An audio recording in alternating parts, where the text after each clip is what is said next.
সম্মানিত অতিথিবৃন্দ, উপস্থিত প্রবন্ধ পাঠ যিনি করেছেন এবং আজকের প্রবন্ধ উপস্থিত সাংবাদিক বন্ধুগণ এবং সম্মানিত উপস্থিতি, আসসালামু আলাইকুম। ওসমান হাদি ভাইকে নিয়ে কথা বলাটা একটা ইমোশনাল জার্নি আসলে, কারণ ওসমান হাদি ভাইয়ের সাথে 5 আগস্ট পরবর্তীতে 8-9 তারিখের দিকে যখন আলাপ হচ্ছিল তখন উনি বলতেছিলেন যে এরকম একটা প্ল্যাটফর্ম দরকার যেটা হলো বাংলাদেশের কালচারাল ফ্রন্টে জুলাই আগস্টের একটা পলিটিক্যাল ভাইব্রেশন তৈরি হয়েছে। কিছু 5 আগস্ট আমরা হাসিনাকে পতন ঘটাইতে পারলাম, এখন আমাদের একটা কালচারাল ফাইটও দেওয়া দরকার। তো হাদি ভাই খুবই ফোকাসড পার্সন ছিলেন, খুবই ফোকাসড, এবং আমরা এখন খেয়াল করি, আমার মনে হয় যে কেউই খেয়াল করেননি যে হাদি ভাই এত কথা বলে যেতেন এত ডাইভার্সিফাইড টপিকে, মানে এত ডাইভার্সিফাইড টপিকে তার এত চমৎকার কথাবার্তা, এগুলো আসলে আমরা জানতেই পারি না, জানতে পারছি আসলে অনেক পরে, যতদিনে আসলে আমরা এরকম একটা চমৎকার মানুষকে হারিয়ে ফেলছি। হাদি ভাই খুবই ফোকাস ছিলেন, এবং হলো হাদি ভাইয়ের সবচেয়ে বড় জিনিস আমি যেটা বলে তার লড়াইটা নিয়ে আমি একটু অ্যাড্রেস করতে চাই যে হাদি ভাই কোনো সময় হীনমন্যতায় ভুগতেন না।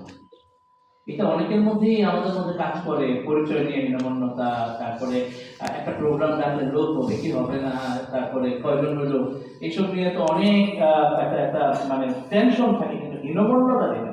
এই হীনমন্যতাটা হাদি ভাই ছিল না, একেবারে উনি জাস্ট এই লড়াইটা করেছেন এবং সাহস করছেন। যে কোনো ওমর ভাই যেখানে আছেন, আমি জানি যে হাদি ভাই ডিসিশন মেকার ছিলেন, খুব ফাস্ট এজাইল ছিলেন, এবং মোবিলিটির জায়গা থেকে উনি খুবই কোয়ালিফাইড ছিলেন, ওনার মোবিলিটি ক্যাপাসিটি হাই ছিল, কুইক ডিসিশন নিতেন, কুইকলি ওটা এক্সিকিউট করতে পারতেন, এবং ওনার প্রোগ্রামগুলোর নামগুলো যদি দেখেন, এই অঞ্চলের মানুষের আমাদের কথাগুলো যেন বলতেছেন, বড় চিন্তা উদ্রবের গান, মানে এই যে নাম, এই যে নেমিং, এই নেমিং গুলো হচ্ছে এক্সেলেন্ট, এবং আমি শুনেছি যে এগুলো হাদি ভাই নিজেই এই নামগুলো চুজ করতেন, এবং প্রত্যেকটাই আমাদের কাছে মনে হচ্ছে যে ভিন্ন একটা ধারা তৈরি হচ্ছে, এবং পুরানা এস্টাবলিশমেন্ট ভেঙে পড়তেছে, যা শুধু টাইটেল এবং ওই প্রোগ্রামের সিনারিওগুলোর মধ্য দিয়ে। চিন্তা করেন যে পুরো একটা নির্বাচনে অল্প কয়েকদিন হাদি ভাই কাজ করলেন, মুড়ি বাতাস, আমার মনে হয় যে মুড়ি বাতাস এখন একটা ট্রেন্ড। হাদি ভাই ওয়াজ এ ট্রেন্ড সেটার, হাদি ভাই ট্রেন্ড সেটার ছিলেন যে, এবং এই যে ক্রাউড ফান্ডিং, আমরা বহুদিন ক্রাউড ফান্ডিং বলেছি, কিন্তু মানুষ ভালোবেসে একেবারে স্বেচ্ছায় হাদি ভাইকে টাকা পয়সা দিয়েছে ইনকিলাব মঞ্চ, ইনকিলাব কালচারাল সেন্টারের কার্যক্রম চালানোর জন্য, এবং ইলেকশনের জন্য যখন উনি বলেছেন উনি যেন সবার প্রার্থী হয়ে উঠেছে। হাদি ভাই সম্ভবত ঢাকাতে বাংলাদেশের প্রার্থী ছিলেন, উনি আসলে মানে সুনির্দিষ্ট কোনো দলের ছিলেন না, উনি বাংলাদেশের প্রার্থী ছিলেন, আমরা সবাই ওনাকে অনুভব করেছি, এবং প্রত্যেকে হাদি ভাইয়ের পক্ষে, বাংলাদেশের যে প্রান্তেই থাকো, ঢাকাতে হাদি ভাইকে আমরা জিত এটা আমরা দেখতে চেয়েছিলাম সবাই।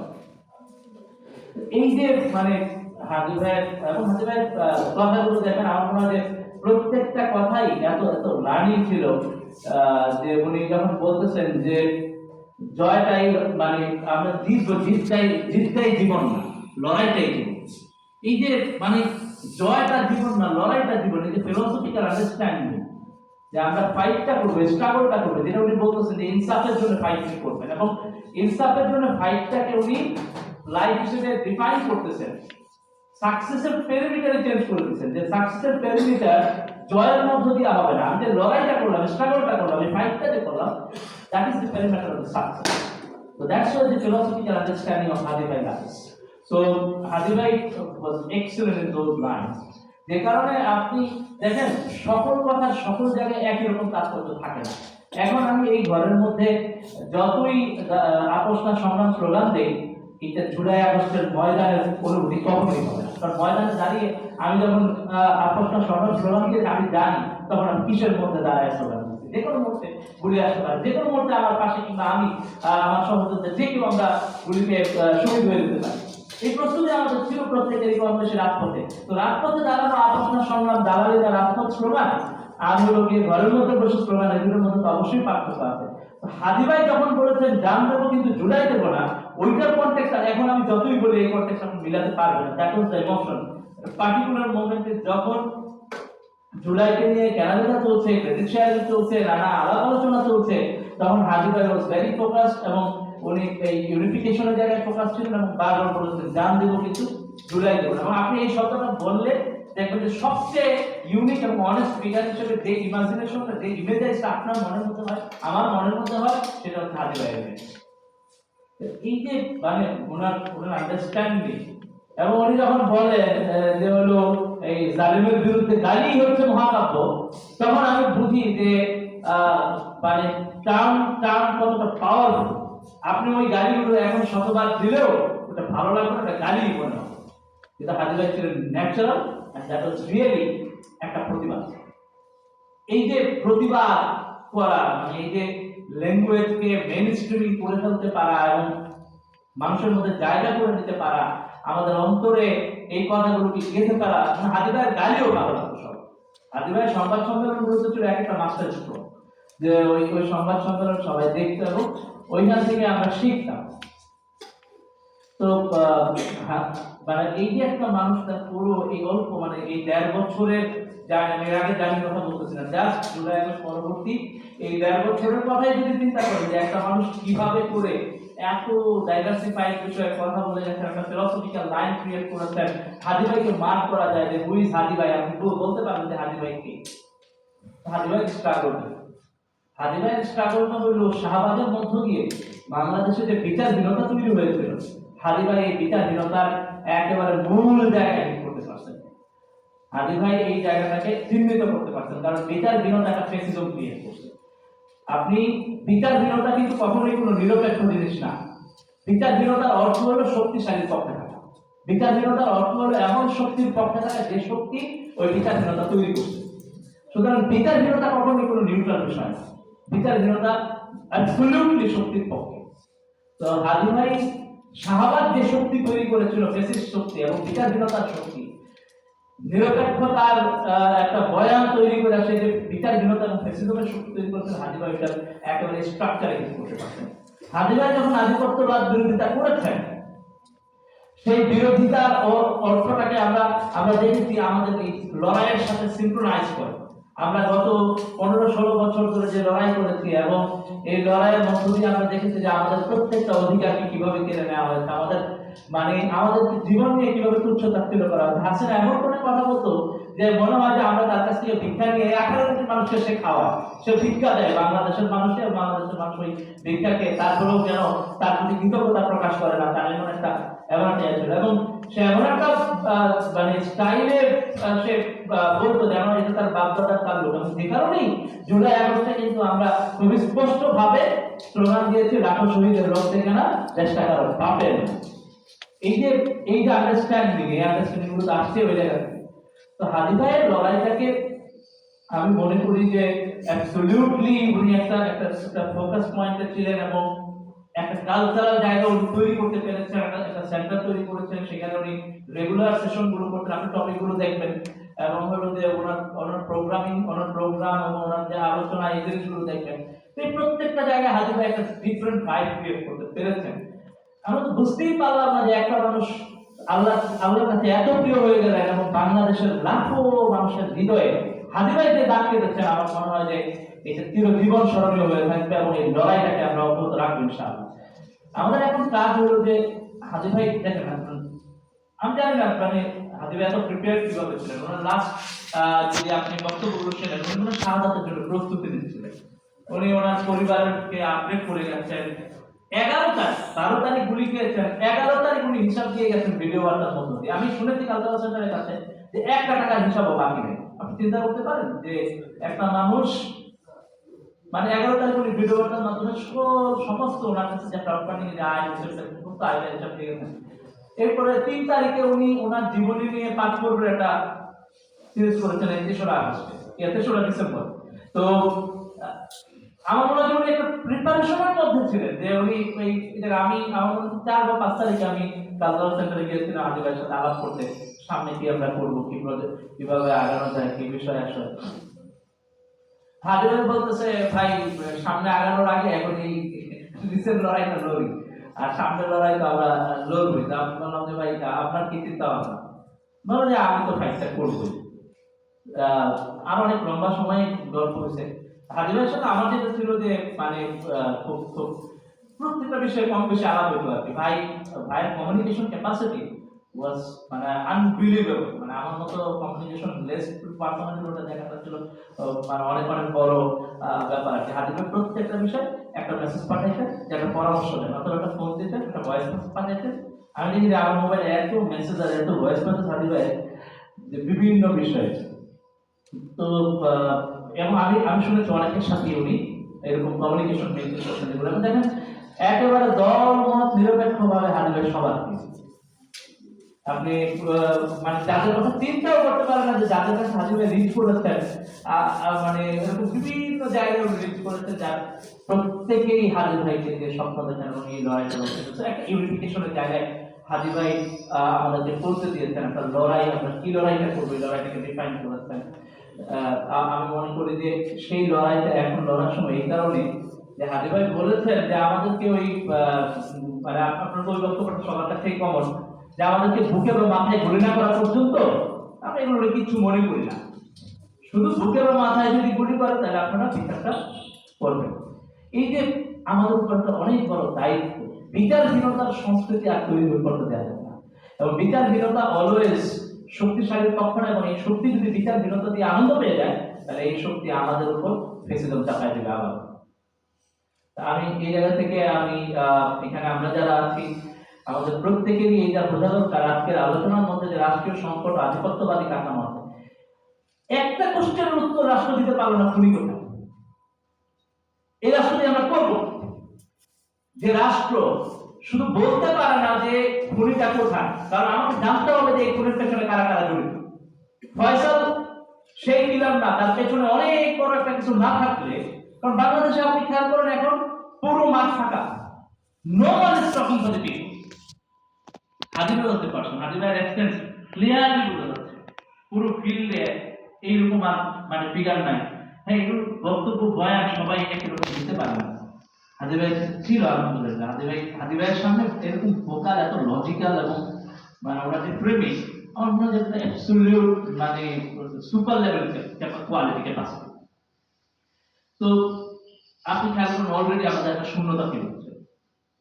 আমার মনে হয় যে হাদি ভাইকে গুলি করার আন্দোলন যদি হাদি ভাই করতেন, জাস্ট ফর ইমাজিনেশন, তাহলে কিভাবে করতে পারবেন? রাষ্ট্র এখন পর্যন্ত একটা সিম্পল কোশ্চেনের উত্তর দিতে পারে না, খুনি কোথায়? খুনি কি ভারতে? খুনি কি বাংলাদেশে? কোথায়? এটা তো আমাদেরকে আগে জানতে হবে, তার লোকেশনটা তো আমাকে ট্রেস করতে হবে। চার্জশিট দিয়ে তো আমরা কোনো লাভ হবে না। চার্জশিট হইলো, ফাঁসি হইলো, রায় হইলো, তাতে কি হইলো? আমি তো জানলামই না যে এইরকম একটা হত্যাকাণ্ডের পেছনে কারা জড়িত এবং এই হত্যাকাণ্ডটা কোন উদ্দেশ্যে, মোটিভটা কি ছিল। নিশ্চয়ই এটা মোটিভ না যে একজন প্রার্থী আছে এই জন্য গুলি করা হয়েছে, যেটা যে ফ্রেমিং এর কথা চেষ্টা করেছে প্রথম আলো। আমরা তো মনে করি যে এটা ফ্রেমিংটা হলো একজন আধিপত্যবাদ বিরোধী সৈনিক, একজন বিচারহীনতার বিরোধী সৈনিক, ফেসিবাদ বিরোধী সৈনিককে গুলি করা হয়েছে সুনির্দিষ্ট লক্ষ্যকে সামনে রেখে, যাতে বাংলাদেশের মাঠে ময়দানে শাহবাগ বিরোধিতার যে শাহবাগের মাধ্যমে যে বিচারহীনতা এবং ফেসিজম তৈরি হয়েছে তার বিরোধিতার যে ভয়েস, এই ভয়েসটা নিস্তব্ধ করে দেয় না। তো এই সিগন্যালটা তো আমরা আমরা মনে করি যে এই জায়গায় স্পষ্ট রাষ্ট্রকে বের করে দিতে হবে খুনি কোথায়, আমাকে এই প্রশ্নের উত্তর দিতে হবে, এই প্রশ্নটা আমরা বুঝতে পারতে হবে। আমি মনে করি যে শেষ দিন পর্যন্ত আমাদের এই প্রশ্ন করতে হবে খুনি কোথায়, এবং এই খুনির পেছনে যারা জড়িত। এই জন্য তো এখন perception wise this is very establish যে এইখানে রাষ্ট্রের এজেন্সির কোনো অংশ জড়িত, যে কারণে রাষ্ট্র বলতে পারছে না। এইরকম যদি রাষ্ট্রে কোনো অভ্যন্তরীণ শক্তি জড়িত থাকে এইখানে, এই রাষ্ট্র তো আমরা চাই না। এইরকম কোন মানে কাঠামো যদি টিকে থাকে এখনো, যে কাঠামো হাসিনা লালন করেছে, আপনারা গুম কমিশনের রিপোর্টের মধ্য দিয়ে দেখেছেন যে কিভাবে হাসিনা একটা কাঠামো লালন করেছে, যে আমার দেশে সবচেয়ে দেশপ্রেমিক বলে আমরা যারা মনে করি আর্মি পার্সন, তারা যখন অন্য জায়গায় ডেপুটেশনে চলে যান তাদের আর ওই ইউনিফর্মের যে ভ্যালু, ইউনিফর্মের যে দেশপ্রেম ওটা থাকে না, তারা অমানুষের চেয়ে অমানুষ হয়ে যায়।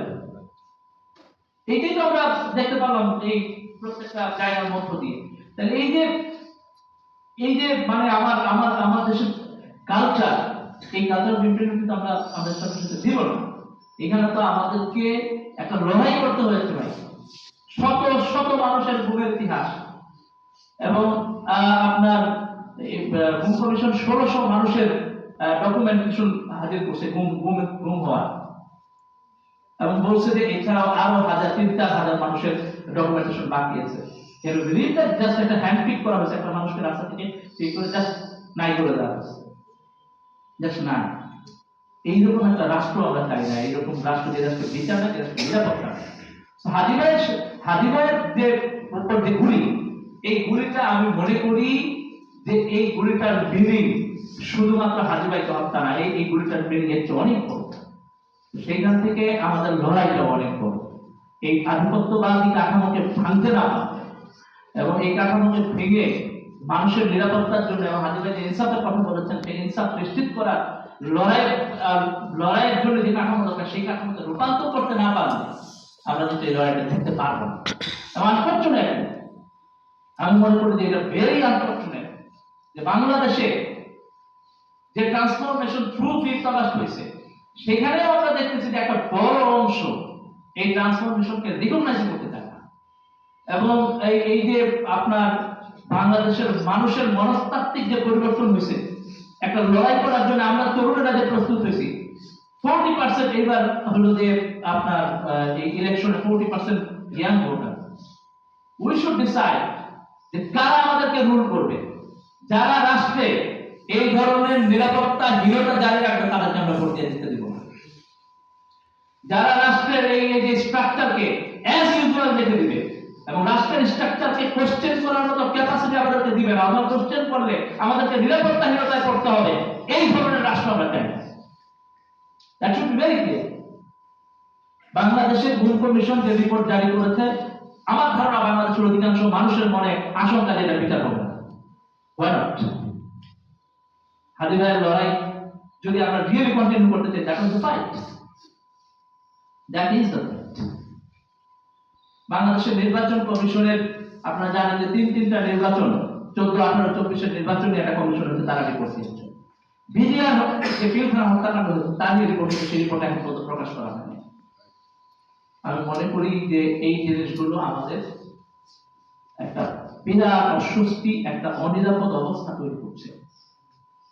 আমরা যারা এই লড়াইটা লড়েছি, জীবনটা দিয়েছি, আমাদের আশেপাশে সহযোদ্ধাদের জীবন দিতে দেখেছি, আমার মনে হয় যে এখানে আপনারা যারা আছেন, এই মেসেজটা আমাদের চারপাশে সারাউন্ডিং সবার কাছে আমরা পৌঁছে দিই।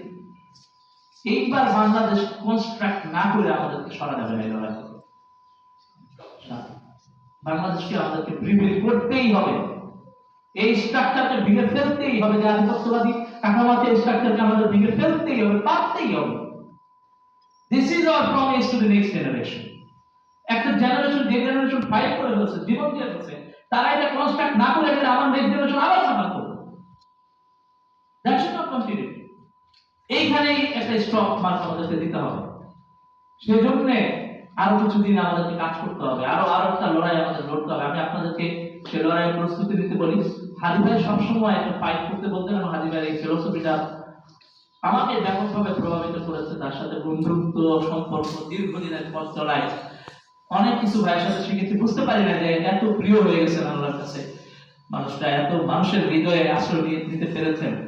এখনো ভাইয়ের কবরের সামনে দিয়ে গেলে দেখা যায় যে এখনো মানুষ সে মাজারে দোয়া করতেছেন, মানুষ দোয়া করতেছে। আল্লাহ ভালো জানে হাজি ভাইয়ের জন্য আমরা কি কোনো মানুষের হৃদয়ে ভালোবাসা তৈরি হয়ে গেছে, বিকজ হাজি ভাই মানুষের ফাইটটা করছে। এই ফাইটটা এখন লইয়া যাওয়া আমাদের দায়িত্ব। তো আপনাদের কাছে দোয়া চাই, আমি আপনাদেরকে সাথে নিই, আমরা আমাদের সবাই একসাথে এই লড়াইটা লড়তে হবে, লড়তে চাই। আপনারা সহযোগিতা করবেন, দোয়া করবেন। আসসালামু আলাইকুম।